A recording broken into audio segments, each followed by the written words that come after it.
श्री गुरु महाराज जी के श्री चरणों में विराजमान सभी महात्मागण और प्यारे साथ संगत जी, अभी हमने श्री गुरु महाराज जी की महिमा को सुना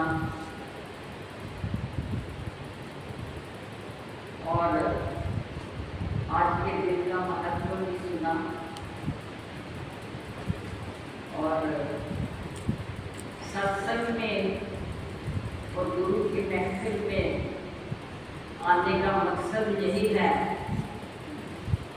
दिन कोई भी हो, विशेष दिनों में जो ऐसा होता है तो हमें अपने गुरु की चर्चा सुनने को मिलती है, गुरु का गुणगान गाने का मौका मिलता है और गुरु का गुणगान सुनने का मौका मिलता है।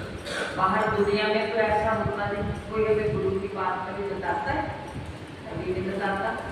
आपस में हम लोग मिलते हैं तो क्या पूछते हैं, तेरा क्या हाल है, बच्चों का क्या हाल है, रिश्तेदारों का क्या हाल। एक गुरु स्थान ही है जहाँ हम आके अपने इष्ट की, अपने गुरु की चर्चा सुनते हैं और गुणगान सुनने से और करने से क्या होता है कि हमारे दिल में गुरु के प्रति प्रीत जगती है, प्रेम जगता है। जिसका गुणगान सुनेंगे, जिसकी बात सुनेंगे, उसके प्रति हमारा प्रेम जगेगा ना। दुनिया के प्रति, दुनिया की बातें सुनते हैं तो उनके साथ मोह हो जाता है। तो ये गुरु की महफिल में बैठने का इंसान को कभी कभार मौका मिलता है और गुरु हमें ये बताते हैं कि ऐ इंसान जाग। ये मौका बार बार मिलने का नहीं है, जागना तो जाग ले, बाद में मौका फिर ना मिलेगा। यही मौका है कि हम अपने जीवन को संवार सकते हैं।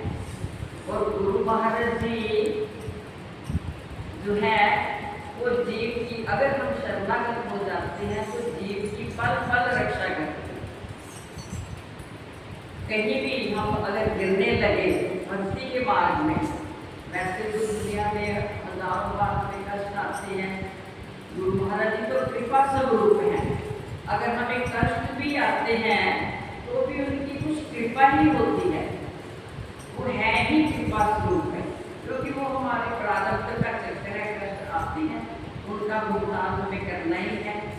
गुरु महाराज जी अपनी कृपा स्वरूप उन्हें कम भी कर सकते हैं, लेकिन भुगतान किसी न किसी रूप में हमें करना पड़ता है। अब राजन जी को तो सब जानते हैं, जब उनको बहुत कष्ट रहा, रात को सांप लड़ गया था और काफ़ी दिन उनका बहुत कष्ट रहा। उनको चंडीगढ़ भी लेके गए, डायलिसिस हुआ, काफ़ी दिनों तक जब ठीक होके आए यहाँ तो गुरु महाराज जी एक बार बैठे हुए थे, कहते राज तूने जितना कष्ट भोगना है ना इस जन्म में भोग लिया, आगे का जन्म हम तेरा क्लियर कर देंगे। ये तो गुरु महाराज जी में ऐसी शक्ति है ना। महाराज जी कहते हैं कि जीव का जो है जितना भुगतान है हो जाए और उसका अगला रास्ता जो आध्यात्मिक रास्ता है वो उसका साफ हो जाए, उसका मन जो है अपने इष्ट के प्रति बने, उसका गुरु के प्रति प्रेम बने। और जब भी हम लोग आध्यात्मिक रास्ते में गिरने लगते हैं तो गुरु महाराज जी को जरूर लाते हैं। गुरु महाराज जी को गर्व प्रणाली भी कहा जाए। आज नगरी महाराज जी का दिन भी है तो उन्हीं की एक बात सुनाती हूँ। नगरी महाराज जी एक बार अपने कमरे में बैठे हुए थे, एक महाराज जी के बड़े प्रेमी थे, शायद बाद में महात्मा जी बन गए। उन्होंने गुरु महाराज जी को एक बड़ा ही बेशकीमती हार चढ़ाया, बहुत ज्यादा मतलब महंगा था, सोने का हार, काफी लंबा, काफी। तो जब हार चढ़ाया तो महात्मा जी, महाराज जी तो मन की बात जानते हैं ना, कहते चींटी के पग घुंघरू बाजे वो भी साहिब जाने। अब चींटी कितनी होती है, सीढ़ी कितनी होती है, उसके पैर में अगर घुंघरू बजता है तो वो भी भगवान जानते हैं।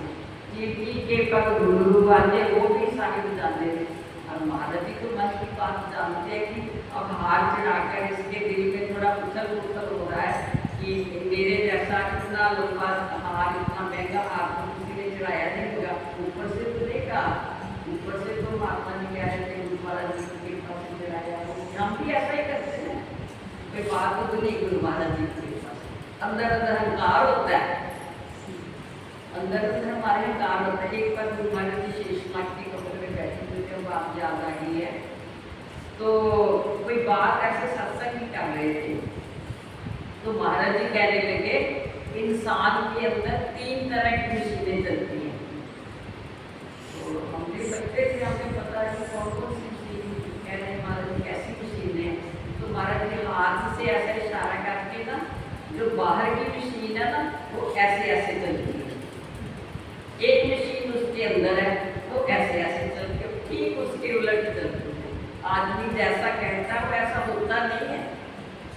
कहते एक ऐसे ऐसे चलती है, ठीक ऐसे ऐसे चलती है, उसके उलट।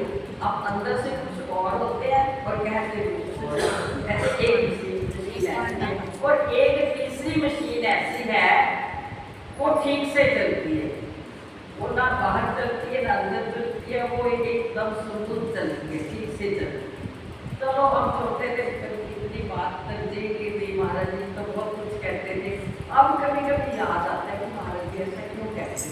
फिर बाद में मैंने समझाया कि इंसान अगर कहते ये अंदर की और बाहर की मशीन एक जैसी हो जाए, जो हम बाहर कहते हैं लोगों को, ठीक अंदर भी हम वैसा हो जाए, तो भगवान के मिलने में जरा भी देर ना लगे। अभी हम परमात्मा हो सकते हैं, अभी उस आध्यात्मिकता का रहस्य हम समझ सकते हैं।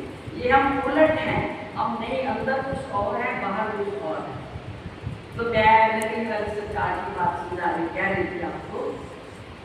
अब महाराज जी तो जानते थे और महाराज जी ने क्या किया, उनके सामने ही भगत जी के सामने हार को ऐसे पकड़ा और तोड़ा और ऐसे फेंक दिया। तो उस वक्त हमारे गुरु महाराज जी पास खड़े थे, महाराज जी की सेवा में हम करम जी महाराज जी खड़े थे। तो महात्मा जी ने जब देखा कि गुरु महाराज जी हाथ के सामने नहीं आया, तो महात्मा जी बहुत मायूस हो गए, रोने लगे, तो एकदम बाहर चले गए, कमरे से बाहर चले गए। तो नगरी सरकार हमारे महाराज जी को कहने लगे, परम क्यों मैंने ठीक किया ना, हाथ को तोड़ दिया, ठीक किया ना मैंने। महाराज जी कहते हैं, और महाराज जी कहते हैं महाराज जी आपको जो करते हैं वो ठीक ही करते हैं, आप थोड़ा कभी गलती करेंगे, आप तो ठीक ही करते हैं। कहते बेटा मैंने हार तोड़कर उसकी सेवा को सुरक्षित कर लिया। अगर उसके हार की सेवा करके उसके दिल में हंकार उभर रहा था और हंकार के आने से उसकी सारी की हुई सेवा जो थी वो सारी खत्म हो जाती है। जो हंकार करता उसकी सारी सेवा खत्म हो जाती है। बेटा मैंने उसकी सेवा को सुरक्षित कर लिया। अब उसने अपना चढ़ाया हुआ हाथ जब टूट गया मेरे सामने, मैंने ही तोड़ दिया, तो उसका मन जो था हंकार को छोड़कर एकदम मायूस हो गया और गुरु महाराज जी से प्रार्थना करने लगा अंदर ही अंदर के, गुरु महाराज जी माफ कर दो, मेरे से गलती होगी, मैंने ऐसा। महाराज जी ने कहा कि इतना भारी हाथ को चढ़ा दिया, इतना भारी कैसे तोड़ दिया। तो वो भी महात्मा अंदर सोचने लगे, जो महाराज थे वो इतना भारी हाथ मैंने चढ़ा दिया। तो महाराज जी कहते बेटा मैंने उसकी सेवा को बचा लिया, अगर हार ना मैं तोड़ता तो उसके दिल में कई साल हंकार आते रहना था, मैंने इतना बड़ा हाथ चढ़ाया, इतना बड़ा हाथ चढ़ाया, और उसकी सेवा समाप्त हो जाती। तो इसीलिए प्रभु के गुरु महाराज जी जो है वो जीव की पल पल शिक्षा करते हैं। हम उनके रास्ते में चलते हैं तो उनको गुरु महाराज जी चाहते हैं कि हम मंजिल पर पहुंच जाएं, लेकिन हम ऐसे हैं कि थोड़ी देर आगे बढ़ते हैं फिर एक पीछे चलाने जाते हैं। ये भी महाराज जी कहते थे इस बार। महाराज जी कहते थे बेटा जब आप लोगों को सेवा करते हुए देखता हूँ ना, मैं भाग भाग के सेवा करते हो तो मैं सोचता हूँ कि अभी मंजिल पर पहुँच जाएंगे, अभी ये उस ईश्वर का साक्षात्कार कर लेंगे, लेकिन अपने मन की उथल पुथल से ऐसी छलांग एक पीछे लगा देते हो फिर उसी जगह पहुँच जाते। तो इसीलिए हमारा मन जो है वो महाराज जी सुधारने वाले हैं। हम आप चाहें कि हम कुछ कर सकते हैं तो कुछ नहीं कहा, हम तो सिर्फ गुरु महाराज जी की आज्ञा मान सकते हैं। गुरु महाराज जी ने हमें जो कहा है कि सेवा करनी है, हमने सेवा करनी है निष्काम भाव से। महाराज जी के वचनों में आपने सुना होगा एक निष्काम, महाराज साथ में वचन बोलते थे कि गुरु दरबार की निष्काम भाव से सेवा करो, बदले में कुछ ना चाहो, उसका दर्द कुछ भी हो, हम तो दर्द पहले चाहने लगते हैं। गीता रोज पढ़ते हैं, गीता में लिखा है कि हे अर्जुन, तू केवल उसके कर्म करने का अधिकार है, तुझे उसके फल के बारे में सोचने का भी अधिकार नहीं है। तू केवल युद्ध का, युद्ध का क्या होगा तुझे इससे कोई मतलब, तुझे अधिकार ही इतना है कि तूने कर्म करना। बस हमें इतना अधिकार है कि गुरु महाराज जी हमसे सेवा करवाते हैं, इसका क्या होगा, फल मिलेगा या नहीं मिलेगा सोच दिया जाए, वो तो कुछ भी नहीं करता, वो उसको बहुत कुछ मिलता है, हम इतना करते हैं, हम इतनी भक्ति करते हैं, हमें कष्ट आते हैं। हाँ भी ये बातें हैं, सब कहते हैं ना, हम देखो इतना भक्ति करते हैं, हमें तो बहुत कष्ट आते हैं, लेकिन उनका कष्ट भी एक कृपा ही है। वो जीव को समझाते हैं, कष्टों से भी समझाते हैं कि ये इंसान पूरे कष्टों से उभर जाकर अपने आप को प्रभु से समर्पित कर दे। कष्ट में हमारा मन जो है निमाना बन जाता है, नहीं तो हम नाग में पड़ा हुआ ये मन जो है ना, वो बस अपने आप को कार में कोई खाएगा। तो इसीलिए प्रभु आज बहुत बड़ा दिन है, आज बहुत जगह भंडारे किए गए। आगरा में बहुत बड़ा भंडारा होता है, नंदी सरकार की गद्देश का बहुत महात्मा, बहुत संगत आती है। तो आज नंदी सरकार को हम भी यहाँ पर बैठ के याद करते हैं। महाराज जी ने जो जो हमें कहा है, जो जो गुरु महाराज जी के वचन है, जो जो महाराज जी चाहते हैं हमसे, हम वैसा ही बनने की कोशिश करें।